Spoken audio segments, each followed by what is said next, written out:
It is time for us to check sports. Ladies and gentlemen, let's bring in Mike Cozzi. Good morning, Mike. Good morning. And how are you this morning? I'm good. All right. We've got rain in the forecast here for today and tonight. And then it looks okay Saturday, but Mother's Day, and then Monday will be rainy again. Oh, well. What can you do, Mike? What can you do? It's the weather.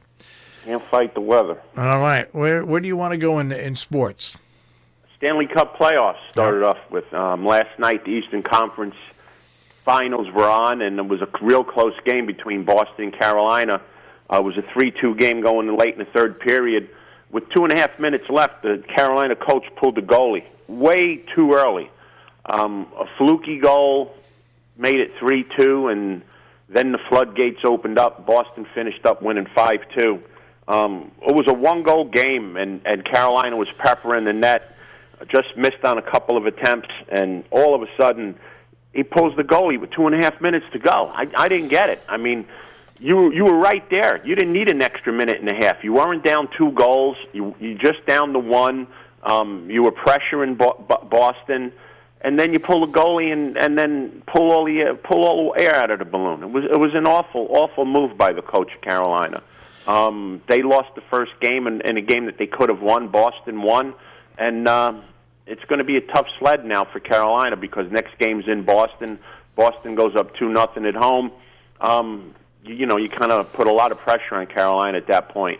So a bad move last night put Carolina in a bad position. Well, here's my feelings on Carolina, all right? I hate the Bruins because I'm a Ranger fan. I don't hate the Bruins, but I mean the Bruins aren't one of my favorite teams.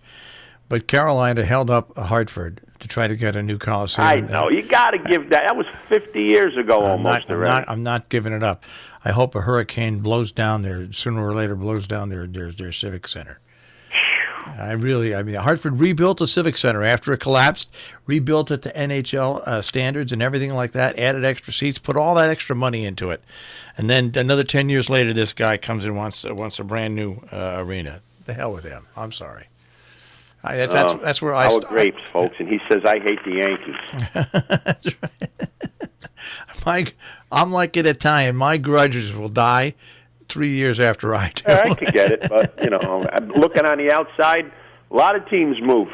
Yeah. You're right. A lot of teams move, but what the heck. All right, so let's see. Where else? The Yankees won last night. Happ, once again, did a nice job pitching for the Yankees. Yeah, they combined on a one-hitter to the ninth, one-hit shutout to the ninth until Chapman gave it up. The young kids got a couple of hits, scored a couple of runs, and they beat Seattle 3-1. It's just funny how these announcers just change things, though. In the ninth inning with 2 guys on, I think his name's Urshela, the third baseman. Yeah. He got jammed on a pitch, and he kind of like inside out of the ball. He got lucky on the swing and hit a line drive to right field and knocked in the 2 runs. And they were raving of what a great job of hitting it was. I don't know. To me, it looked like more like a lucky swing than anything. But the kids still produce. That's it. And I'm just waiting to see what happens when all the multimillionaires come back. Are they going to stick them in, or are they going to go with the kids? With the way these kids are playing, you got to give themselves a chance to play themselves out of the lineup. Oh, I think they'll stick the multimillionaires back in the outfield. I don't know if they're going to change the infield that much because the infield has produced big time both defensively and offensively. Well, that's the thing. I mean, the infield's the infield, and the injuries in the infield aren't healing yet, so they're going to have to stay with the young kids there. But in the outfield, you're getting production from some outfielders. I mean, Frazier's hitting just under 300. You got Mabin's hitting the ball very well. So you're just going to flip these guys in and out. I don't know. I guess you have to pay the guys, so you got to play the guys, but I don't know. I go with the guys that are playing good. I can tell you, Judge, the minute he's available to go back in, we'll go back in. Oh, yeah, and Stanton, too. But, Judge is, in my opinion, Judge is a lot better player than Stanton. I think you're right. I think over the long run, the Yankees don't need Stanton like they need Judge. And Judge is also a fan favorite, by the way. Stanton is not. I know. But Houston keeps winning. Well, Houston is Houston, whatever happened to Keuchel? Does he still pitch for them? No, Marshall. Who's he pitching for? Got to start taking those vitamins. And who's he pitching for? Nobody. He's still unsigned. Yeah, nobody signed him. No, I'm telling you, the guy's damaged goods. No, you're not going to have any kind of a lefty in the major leagues that can produce that's sitting on the sidelines. He's refusing to come down on his contract, so nobody's going to give him the money he's looking for. To me, he's damaged goods. He fell apart last year, the second half of the year for the Astros. If he was a top pitcher, he wouldn't be on the outside looking in no matter what he's asking for. And he's just waiting until some big team falls into big trouble and they're looking to sign him. If the Yankees pitching staff fell apart the way that the other parts of it fell apart, they might have gave in and signed him. But I don't see anybody caving in to give him the money he's looking for. I hated the way he hung his arm before he pitched. I just hated that. That wasn't him. That's Kimbrel. That's Kimbrel?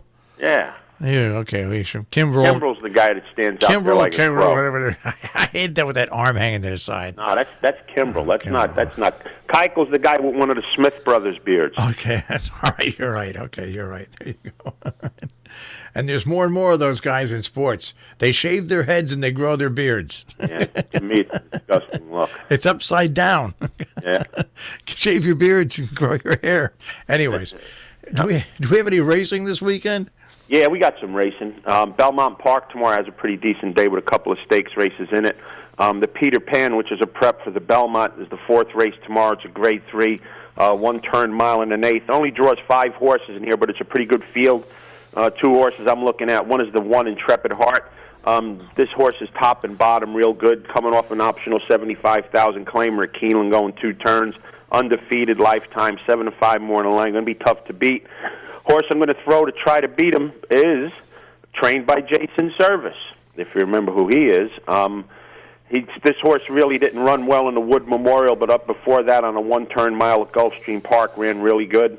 3-1 more than line, try to make a little money with the exacta there. So a 1-5-5-1 exacta in the Peter Pan tomorrow.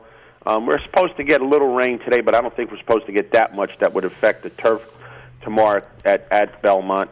So that leads us on to the 7th race, which is the Grade 3 Bouguet, mile and the 16th on the turf. You got a big favorite in here with competition of ideas with Chad Brown.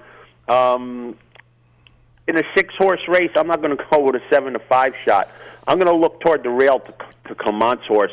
I think this horse has a little bit of speed on the inner turf. That's going to be dangerous in a short field. If this horse is allowed to rest on the front end, it could spell a little bit of an upset at 4-1. So the 1 horse, Chipolata, is going to be my pick in the 7th race tomorrow. And in the 6-horse race, I'm not looking for any exactas here. 9th race is the Run Happy, $150,000 race going 6 furlongs. My pick here is going to be Forenzi Fire, the 3-horse, again trained by Jason Service. This horse ran 4th in the Breeders' Cup Dirt Mile, had a little time off, ran an even race down at Tampa Bay Downs, but I think this horse was setting up for this race all year long, all spring long. So at 7-2, I'm going to go with the 3-horse Forenzi Fire. And the last race of the day I'm going to pick is the 10th race, is the Man of War Grade 1, a mile and 3/8 on the inner turf. I'm looking for some speed in this race, and the 2 speed horses I come up with, one is going to be the 3-horse Village King with Johnny Velasquez for Pletcher. This horse has run a mile and 3/8 and a mile and a half down at Gulfstream and showed real speed on the front end. The Belmont inner turf has been traditionally a speed favoring track, and at 15-1 for me, this horse is a must-use. My top pick is going to be the 8-horse trained by Billy Mott, ridden by Jose Rosario, Channel Marker. This horse has 3 starts at Belmont with the win, and he's 1 for 2 at the distance. He was running in a couple of marathons down at Gulfstream Park as well, but I again think that the inner turf surface is going to favor him at 6-1. So in the Man of War, I'm going to go with the 8 Channel Marker and an exacta box of 3/8, and that race is the 10th tomorrow at Belmont.